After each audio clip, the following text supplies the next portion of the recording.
Vamos tomar mais um cafezinho e vamos falar de tecnologia, tecnofeudalismo, digitalização de serviços. Vamos lá? Bom, eu já quero começar aqui com Guia dos Mochileiros da Galáxia, né? Lá no livro, no primeiro livro, ele fala assim que a Terra era um planeta tão precário, que acreditava que o relógio digital era boa ideia. Então, venho com um relógio analógico aqui para usar esse tema, que a gente vai falar de digitalização aqui, né? Eu vou tentar, assim, já vou ser bem direto aqui, porque às vezes eu me perco nos cafezinhos, né? Por exemplo, de manhã eu queria falar sobre o tema que eu vou falar agora, e depois eu gravei um, mas eu vou descartar ele, porque eu me perdi muito no conceito de digitalização, e aí eu quero ser bem direto aqui, né? O que acontece, assim, o que eu quero falar aqui é que muitas vezes a indústria de TI brasileira, né? E eu já começo por uma crítica ao termo TI, tecnologia da informação, usar tecnologia de forma abstrata, ela basicamente se resume, e aí eu digo assim, não vou generalizar, né? Existem empresas que inovam no Brasil, né? Como uma indústria que digitaliza serviços que já existem na sociedade. Então, uma indústria de digitalização de serviços, né? Tá ali no comércio, né? E aí, assim, primeiro que assim, a gente não. E aí eu quero focar na outra área, que é uma empresa que é uma indústria que ela não inova em si, né? Eu falei de manhã sobre por que a gente não é um Vale do Silício, como a gente coloca esse pensamento do que é um Vale do Silício com pensamento mágico, né? E aí eu quero pensar aqui assim, primeiro ir no conceito de digitalização. O que é digitalização, né? E depois pensar assim, pode uma empresa que só está vendendo, digitalizando um serviço inovar, né? Eu quero ir pelas essas dois itens aqui, né? E aí o primeiro item deles é assim, o que é o conceito de digitalização e como é que a gente se comporta a digitalização, né? Digitalização é trazer para o digital, né? É sair do analógico, sair ali do mundo. Eu poderia dizer digitalização ou virtualização, né? Esses dois binômios, né? O binômio analógico digital, né? O analógico digital, qual que é a diferença? No digital, você tem você transforma o que era um processo físico, um processo mecânico, num processo eletrônico, um processo binário, né? Ou é sim ou é não, né? A venda, você tem um carrinho, a venda é fechada, né? Você dá processos digitais para ele, processo binário, assim, o analógico era aquela coisa que você tem uma gradação, né? Então, assim, a pessoa entrando numa loja, ela tá ali numa loja, aqui não, a pessoa tá no site dela, ela pode estar em 200 lojas abertas ao mesmo tempo, precisando por isso, então são processos diferentes, né? Então, a indústria brasileira, ela tá nesse processo, a indústria de TI brasileira, né? É basicamente a indústria de digitalização de serviços. Você tá ali, a empresa que vende milhas aéreas, a empresa que entrega comida, a empresa que pede carro, né? E aí, assim, você fala assim, mas isso aí é inovação. Não é inovação, galera. Isso sempre existiu na sociedade. Só tá o quê? Só tá usando novas tecnologias para incorporar ao negócio, né? É óbvio que houve uma mudança política, eu coloco mudança política, não política institucional de governo, né? Política institucional de as forças da sociedade que tomaram essa posição. Então, por exemplo, se a gente pega ali o Uber contra os taxistas. E ali foi uma luta política. A gente tinha as cooperativas de táxi, né? Que eram cooperativas regionais. Então, assim, tem a pessoa que fala assim: não, foi contra as prefeituras, não foi contra as prefeituras. Aquela luta foi contra as cooperativas de táxi, né? E a gente bobo, a gente comprou uma luta de uma Big Tech, uma luta barateou sim, porque hoje um Uber trabalha 20 horas por dia para conseguir ter o mínimo do padrão de vida que um taxista tinha, né? Então, mas não tinha solução. Tinha solução, era investir em transporte público de qualidade, pressionar as prefeituras para fazer o quê? Para cagar tudo e ligar o foda-se, né? Mas voltando aqui ao assunto, né? Já existiam um serviços. Mas não era tão fácil. Era fácil. Então, assim, eu não quero me perder essa discussão. Era fácil pedir um táxi nos anos 90, como talvez hoje seja mais difícil pedir um Uber. Talvez hoje seja mais difícil pedir um Uber do que era pedir um táxi nos anos 90. Por quê? Você pegava um telefone, você ligava para aquele telefone que você tinha sempre um número e pedia um táxi, o táxi estava na sua casa, né? Óbvio que você pagava mais. Sim, você pagava mais, porque o trabalhador não era tão precarizado na outra ponta, né? Mas não houve inovação nesse ponto. O que eu quero dizer é assim, não houve inovação. Isso não é inovação. Facilitar as coisas precarizando os serviços não é inovação. Aliás, não facilitou as coisas, porque hoje a gente, e eu só falei ontem, né? Com a digitalização falhou. Os serviços eles estão muito piores do que eles eram, sei lá, 20 anos atrás, né? Só se precarizou. E aí, assim, isso é digitalização, né? Transformar mais serviços que eles já existiam, tava aí, né? Se eu quisesse ter um serviço de um banco, eu ligava para minha gerente, tinha uma gerente lá, mas não abrangia todas as pessoas. Sim, mas é outra questão. É outra questão. A qualidade piorou, né? E o segundo ponto, né, é assim, beleza, mas assim, esse é o mercado do Brasil, esse é o mercado que o Brasil tá, beleza, você pode até pensar nisso, né? Mas aí tem dois pontos, assim, eu falei de manhã sobre a gente pode ou não criar um ambiente de inovação. Podendo criar um ambiente de inovação, a gente pode criar empresas de tecnologia que vão realmente inovar, né? O segundo ponto é, assim, pode as empresas de digitalização de serviços inovar? O que você acha? Não, mas uma empresa tal não é papel dela inovar, né? Aí eu te jogo assim: o principal provedor de cloud é uma livraria. Caso você nunca tenha percebido, o principal provedor de cloud é uma livraria. Então o que acontece? As empresas brasileiras não inovam porque elas não pensam que podem inovar. Mas isso tá no imaginário das empresas. Isso tá na síndrome do vira-lata, de acreditar que a gente tem um papel no mundo, que esse papel é limitado a estar lambendo as botas de alguns países ali do norte, né? E aí eu tava vendo até o Ney Matogrosso no fim de semana, né? No YouTube lá, vendo uma entrevista dele, né? Eu lembro sempre daquela música dele, né? O vento dos norte não move o moinho, né? Tipo, eu sou meio Belchior da vida, né? Eu sou apenas um rapaz latino-americano, né? Eu sou muito bairrista e eu penso, pô, a gente pode ser grande, a gente pode ser grande, a gente pode ser grande, né? E assim, a gente pode inovar, só que a gente tem que acreditar nisso, galera. Enquanto o Brasil não acreditar que, poxa, no Brasil pode ter empresas grandes, empresas inovadoras, empresas que investem em tecnologia, que conseguem mudar e prover novos paradigmas tecnológicos, novas maneiras de pensar o mundo, a gente consegue fazer isso. Só que a gente não consegue fazer isso sendo um mero capacho de país e fora, né? Acreditando que o Vale do Silício é o céu no mundo, né? E eu tava vendo também ontem um podcast, do Medo e Delírio em Brasília, né?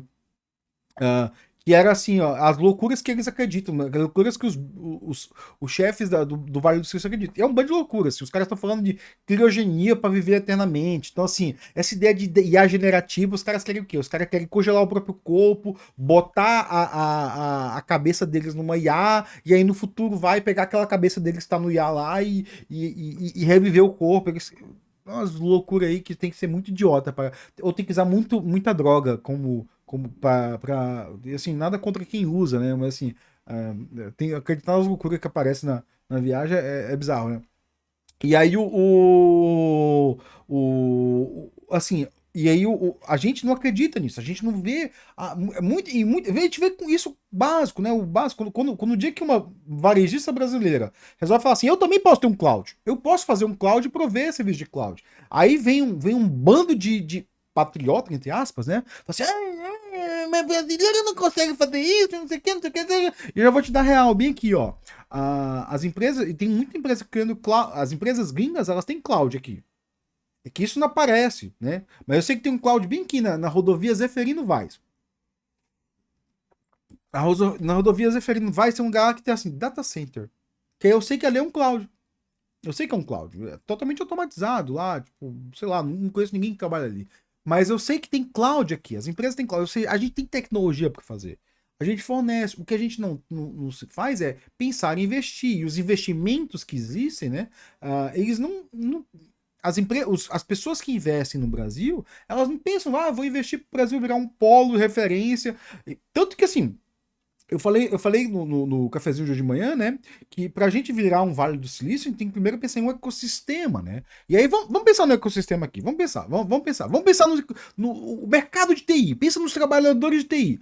Quantas vezes você viu um trabalhador de TI reclamar de faculdade pública? Faculdade pública só é. Eu mesmo, eu trabalhei em consultoria aqui no interior de São Paulo. Eu saí de um dos melhores lugares que eu trabalhei. No dia que eu vi um tech lead da empresa, ele falou assim: porque quem faz Unicamp só é burro. Aí eu virei assim, eu parei assim, eu fiz Unicamp. Se um tech lead acredita que. Ou ele falou, não, ele não falou isso exatamente. Ele falou assim: eu me arrependi de ter feito faculdade. E a outra falou assim: ah, porque o Unicamp é povo de lá, não sei o quê. Falou uma coisa mais ou menos assim, né? E eu liguei e falei assim: cara, se o cara que tá ali acima de mim, ele tem esse pensamento sobre a minha faculdade e sobre faculdade em geral, e eu quero, tipo, eu sempre sonhei em fazer um mestrado, né?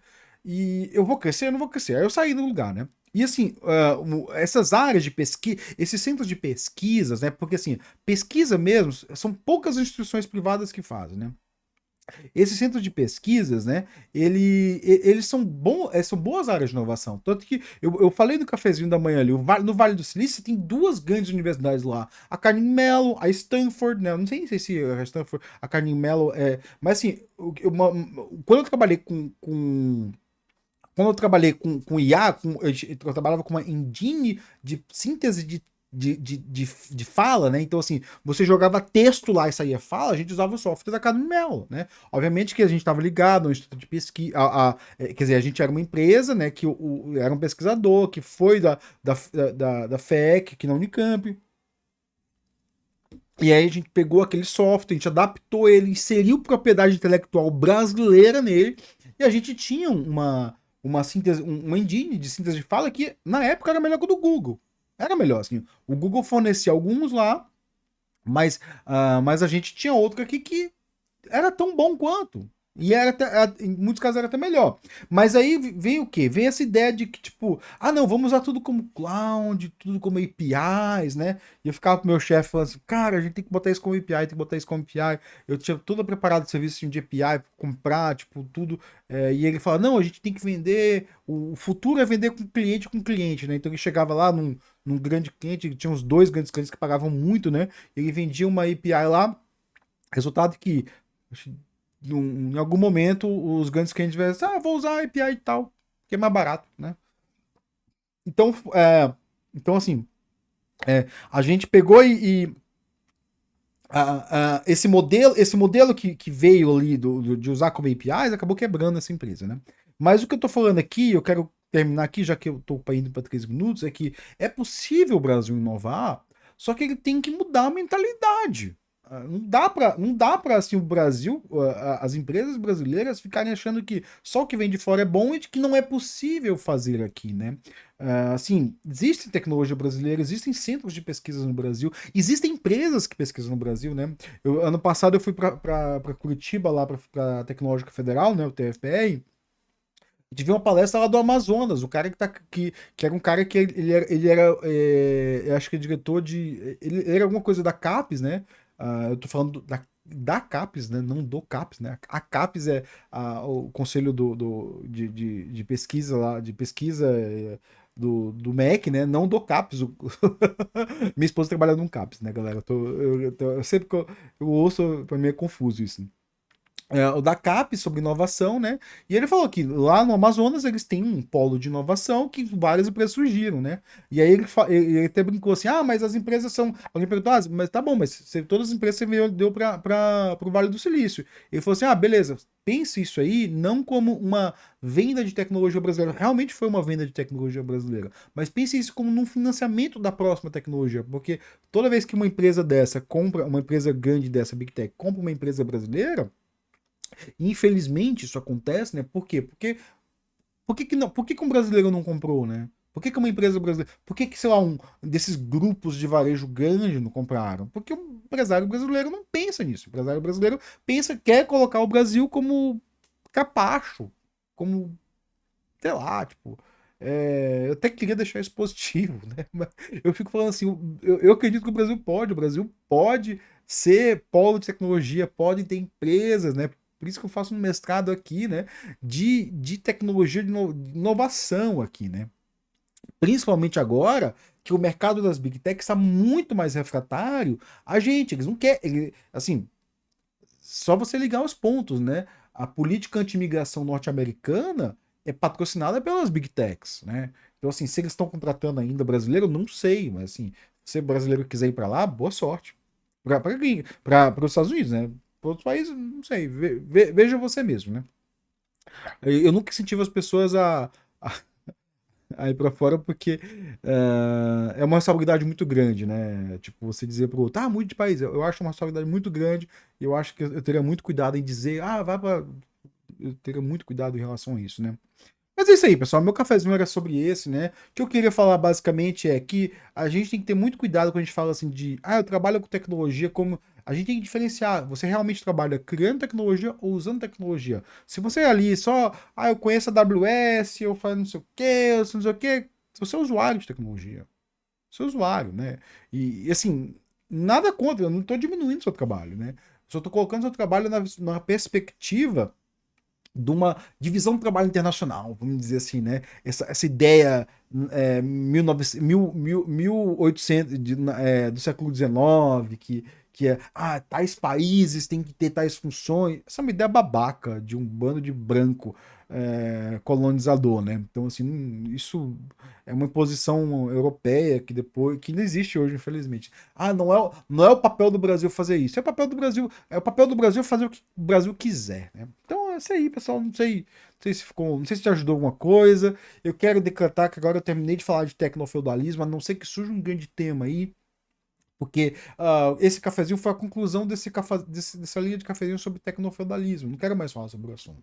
Eu quero falar sobre outras coisas, e outras coisas vão surgir, e isso não é um assunto legal, quer dizer, um assunto legal porque é um assunto muito crítico, é um assunto que toca a nossa realidade no nosso dia a dia, mas é uma ameaça pra gente.